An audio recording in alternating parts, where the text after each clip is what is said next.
नमस्कार। कक्षा 12 के इतिहास में हमारा पहला पाठ चल रहा है भारत का वैभवपूर्ण अतीत, जिसके अंतर्गत आज हम पढ़ेंगे संस्कारों के बारे में। भारत में व्यक्तिगत जीवन को पूर्णता की ओर ले जाने वाला, सुव्यवस्थित करने वाले जो धार्मिक और सामाजिक क्रियाएं हैं वे हैं संस्कार।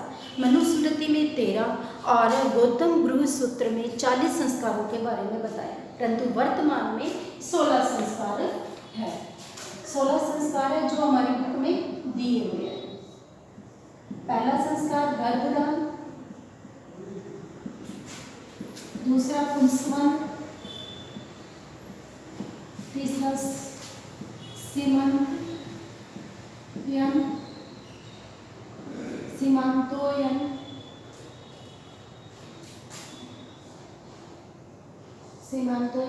और अंतिम विवाह और अंत्येष्टि है। ये 16 संस्कार है जो आपकी बुक में भी दिए हुए हैं, उन्हें आप क्रमबद्ध रूप से याद करेंगे। पुरुषार्थ का तात्पर्य है पुरुष के योग्य अर्थ और मूल्य, और मूल्य से तात्पर्य है आदर्श, यानी पुरुष जो मनुष्य अपने जीवन में जिन आदर्शों का अनुसरण करता है, अपने जीवन में जिन आदर्शों को उतारता है, वे हैं पुरुषार्थ। 4 पुरुषार्थ बताए गए हैं: धर्म, अर्थ, काम और मोक्ष। धर्म, अर्थ, काम और मोक्ष। धर्म से तात्पर्य है कि मनुष्य सदाचार का पालन करते हुए अपने आचरण में सुधार करके कर्तव्य पालन करें। ये सभी बातें धर्म के अंतर्गत आती हैं। अर्थ से तात्पर्य है भौतिक संपदा। भौतिक संपदा यानी मनुष्य अपने जीवन में चरम सुख को प्राप्त करने के लिए जिस धन के माध्यम से वह सुख प्राप्त करता है वह अर्थ के अंतर्गत आता है, और उसके द्वारा वह भौतिक संपदा को प्राप्त करता है। काम से तात्पर्य है भौतिक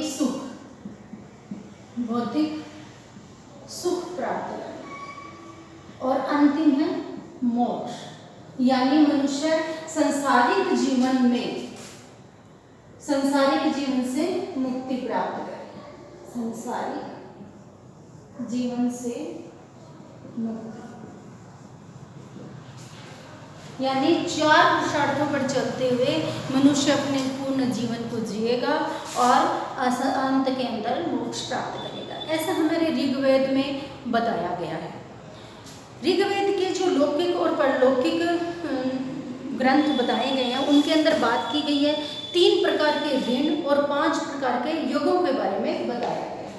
तो 3 रण है ऋग्वेद के अंदर, 3 त्रिरण बताए गए हैं।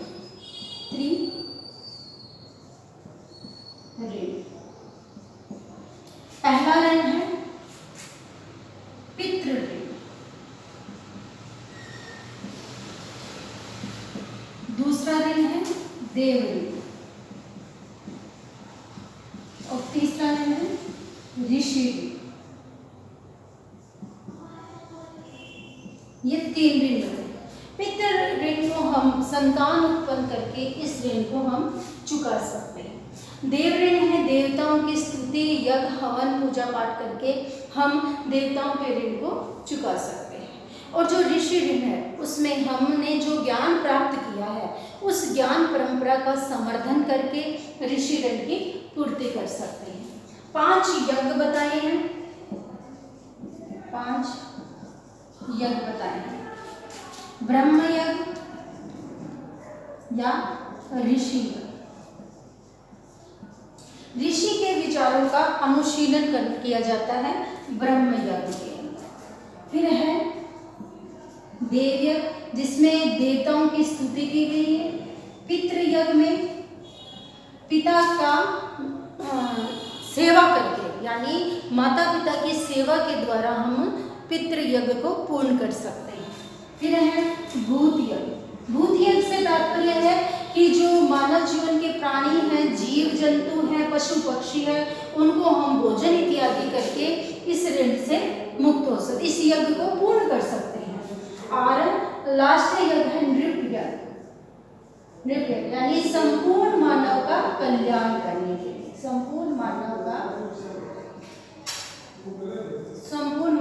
कल्याण करने, ये सभी हमें ऋग्वेद में बताया। यानी मनुष्य को अपना जीवन इन सभी बातों पर आधारित करके जीना चाहिए। अब जो ऋग्वेद काल में जो परिवार व्यवस्था व स्त्रियों की स्थिति थी वह कैसी थी? परिवार व्यवस्था के अंतर्गत वसुधैव कुटुंबकम की भावना थी, यानी पूरे पृथ्वी को ही एक परिवार के रूप में माना गया था। और जो पारिवारिक स्त्रियों की स्थिति थी, परिवार के मातृ सत्तात्मक, यानी यहीं से पता चलता है कि स्त्रियों की स्थिति अच्छी थी। यत्र नार्यस्तु पूज्यते तत्र रमन्ते देवता। घोषा, अपाला, लोभ मुद्रा, गार्गी, विदुषी महिलाएं थी। 8 प्रकार के विवाह भी थे, अलग अलग विवाह थे, जिसमें ब्रह्म, देव, आर्य, प्रजापति, असुर, गंधर्व, इस प्रकार के विवाह थे जिनका अलग अलग महत्व है।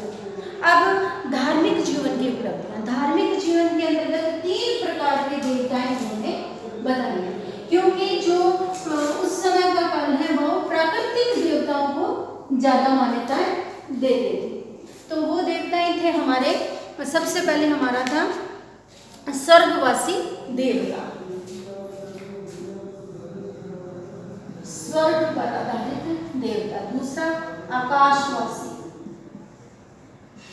तीसरा पृथ्वीवासी, पृथ्वी यानी स्वर्गवासी देवता जो स्वर्ग में रहते हैं, जिसमें घोष, वरुण, सूर्य इत्यादि को लिया गया। जो पार्थिव देवता थे उसके अंतर्गत पृथ्वी पर वास करने वाले देवताओं को लिया गया। और वायुमंडलीय देवता या आकाशवासी, अंतरिक्षवासी देवता में वरुण, यात, ध्वनि इत्यादि को देवताओं को लिया गया था। इसके अतिरिक्त जो उस समय श्रीमद् भागवत गीता की भी रचना हुई, उस समय के अंतर्गत धार्मिक दर्शन में मानव कल्याण और राष्ट्र कल्याण का मार्ग प्रशस्त किया। इस प्रकार जो वैदिक कालीन हमारा धार्मिक और सामाजिक जीवन था वह उत्कृष्ट था, जो आज के युग में उसकी कल्पना भी हमारे लिए थोड़ी सी कठिन हो जाती है। तो ये हमारे टॉपिक रहे हैं, इन पर हमारा निबंधात्मक प्रश्न भी आ जाता है। और जो अगला हम पढ़ेंगे उनकी सामाजिक और आर्थिक उपलब्धियां, वो अगले क्लास में पढ़ेंगे। धन्यवाद।